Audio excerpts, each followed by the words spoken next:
Hi there. Welcome to another episode of A Night at the Movies with Phil Glarkis. I'm joined today by the ever-loved Thompson McGregor, and a special guest today, Kenneth Gilhousen. Can you introduce yourself? I've written many unpublished books. Today we will be talking about the newest installment, the DC Universe series, Aquaman. This movie had me wet in tears. Well, gentlemen, you've seen the movie. What are your thoughts? Water. Why? I'll take this if you don't mind. Sure, you're the newbie. Yes, that's right. Don't ever call me that. What is water? Let's think about that for a second. Let's break it down to its fundamental components. Two hydrogen atoms. They're going around. They're drunk. They gotta stick their dicks in something.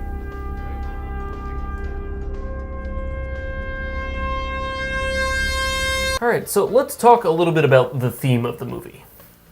What is the theme? The theme, very different than a lot of the films we talk about on this program, is family.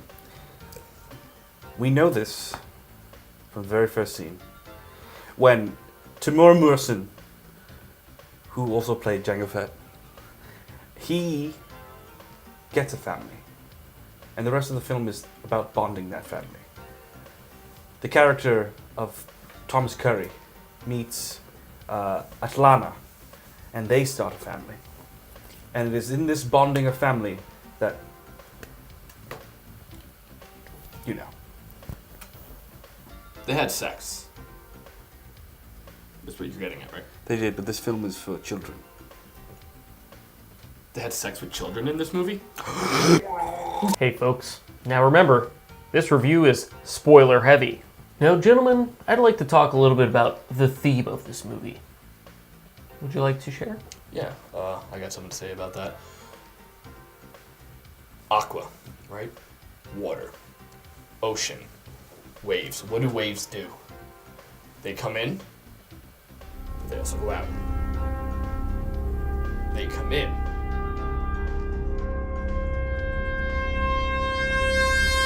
I agree completely with our friend here. What would you gentlemen say the inciting incident of this movie is?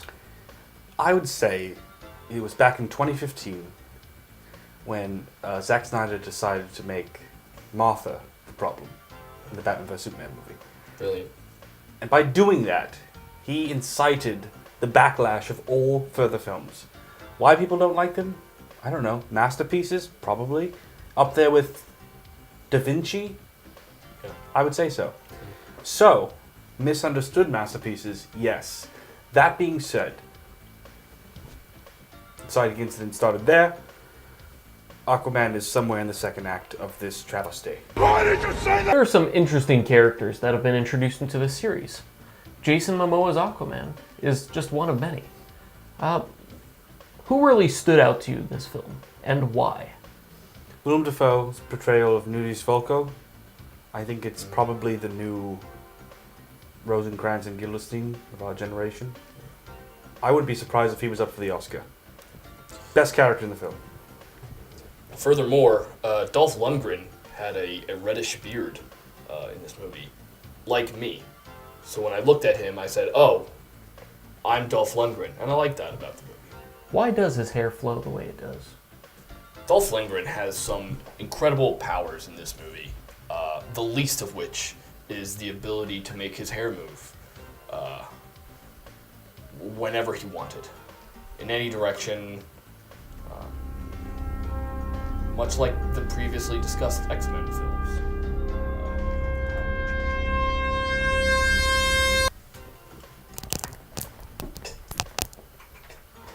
Now, I wanted to discuss the conflict of this film. What is the real problem that our hero faces, and how does he overcome said problem? Well, Gentlemen, if you were to pick out one, what is your favorite scene of this film? The sequence in which... I don't have a favorite scene of this. The whole film is just like one big scene that I love, I would say.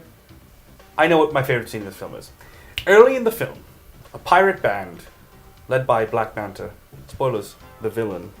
One of the villains. His father, who's also a pirate, is trapped and about to die in the water.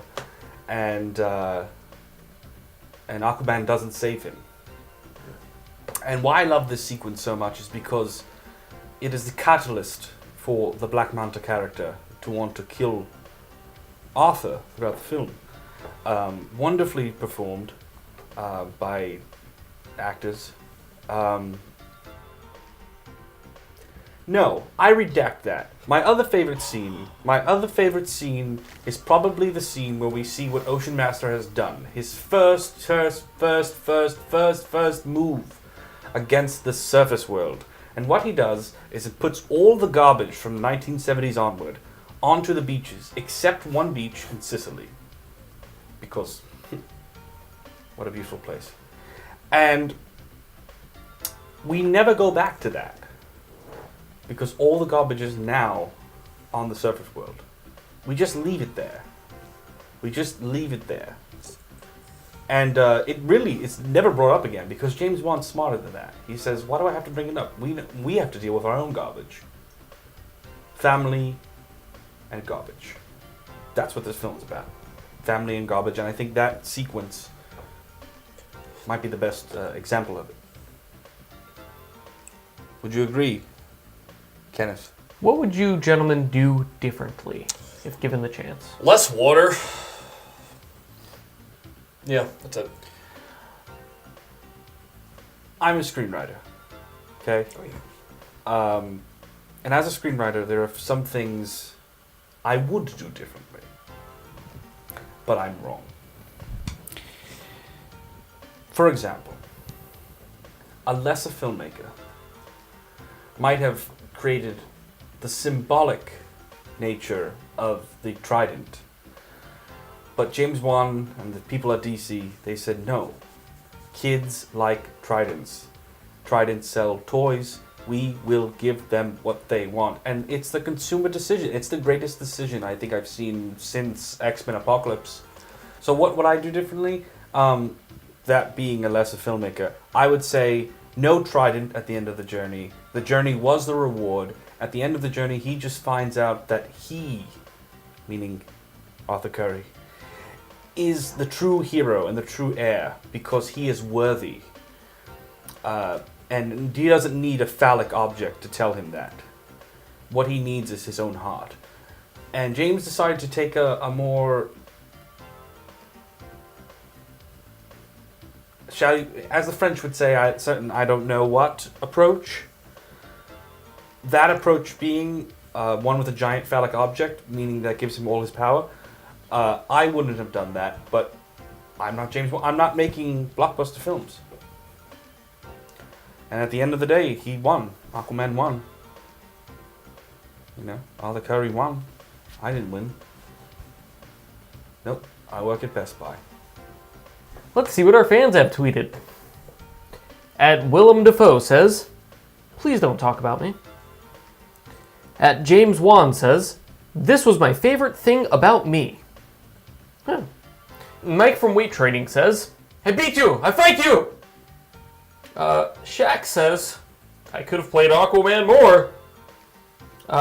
And A. Trebek says, I'm going to go home and put a gun in my mouth. Well, folks, we hope you all had a great time tonight.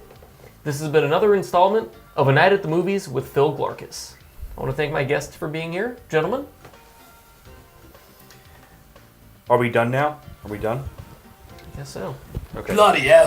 Oh, I can't do this for another goddamn night. This shit. Switching accents every night. It's exhausting. I know.